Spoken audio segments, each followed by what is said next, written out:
Please welcome Susan Effington van der Hoot.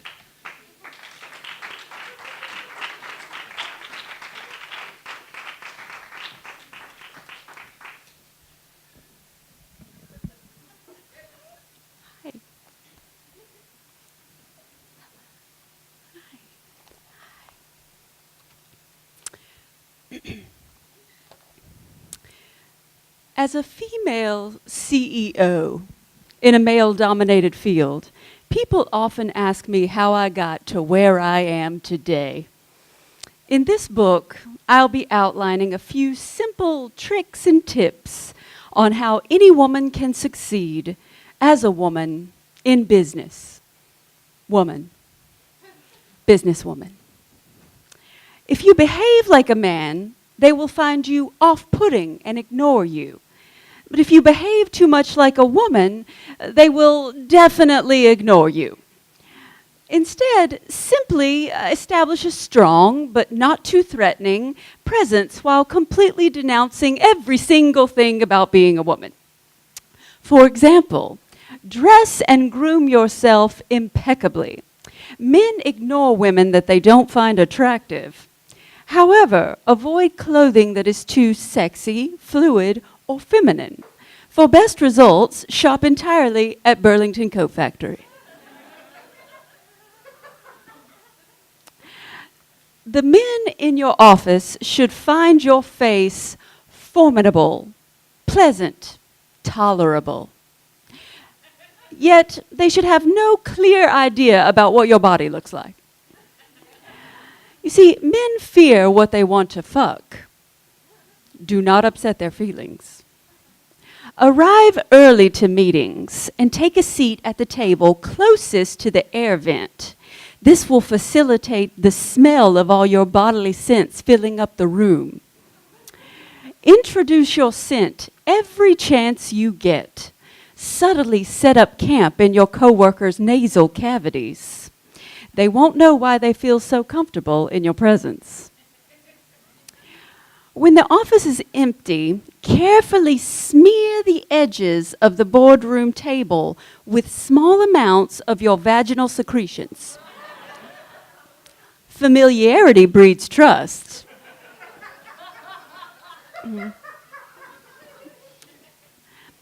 Accidentally walk into the men's restroom.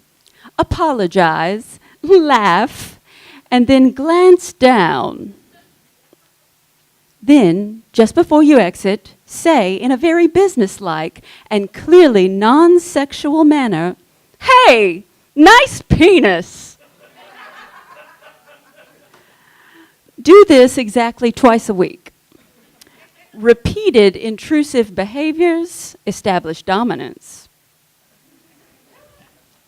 But maintain a strict line.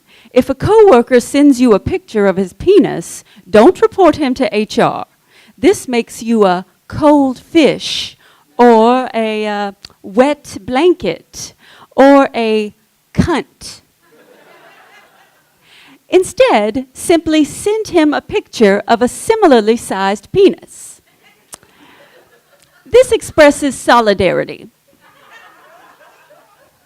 You see, the goal here is to let him know that while not sexual to you, you appreciate his particular style of penis, and you find his humor pleasing. Now, if a male coworker pitches a bad idea in a meeting, do not disagree with him. If you disagree with one man, all the men in the room will suddenly feel defensive. Not all men, you say? Yes, all men. Instead, simply say something celebratory, such as, "Incredible input, Chad. This idea machine doesn't stop over here. And Chad, since we're all brainstorming, I'd love to piggyback off of that concept." And then introduce your own completely different idea. You see, as long as Chad thinks that you were inspired by his idea, he won't disagree with you. He won't. He just won't. Give your husband full custody of your children. even if you're not divorced. Ensure that he is their only legal guardian. You see, you don't need that kind of emotional pressure. Not that you shouldn't be around. You will show up for family photos, of course, because you need to have something on your desk to reference or gesture to whenever someone asks you about your weekend.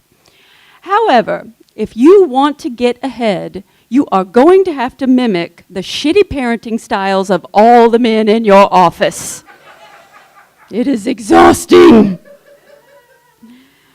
Exactly 4 times a week, stay later than everyone else in the office. This makes them feel guilty.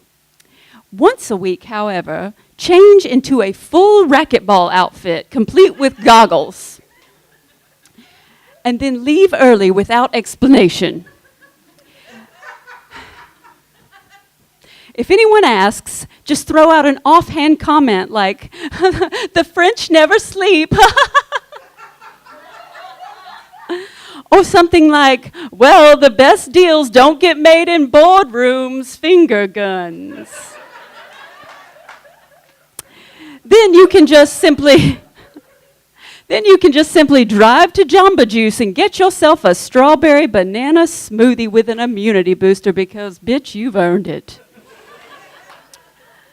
Always, always accept invitations to drinks with coworkers. Order only brown liquors named after dead men named Glenn. However, beforehand, simply pay the bartender $100 to only pour from a predetermined bottle that you secretly dumped out and replaced with iced tea. Then have the bartender sign a non-disclosure agreement, a good one like the one R. Kelly has. Reason being, you can never, ever be drunk. Never. Every drop of alcohol increases the possibility of you saying anything that is the truth. And the truth is the enemy of business. Woman. If a man asks you if you're drunk, just wink and laugh loudly. Men will interpret this to mean literally whatever they want. Never, ever, ever cry. I know what you're thinking, but what if I'm on my period? The simple solution, never be on your period. Just get rid of it. It's 2017, figure it out. You cannot afford the risk. Never cry, but if you do, immediately reference a movie where a dog dies. You see, men can only empathize with tears vaguely connected to their childhood trauma.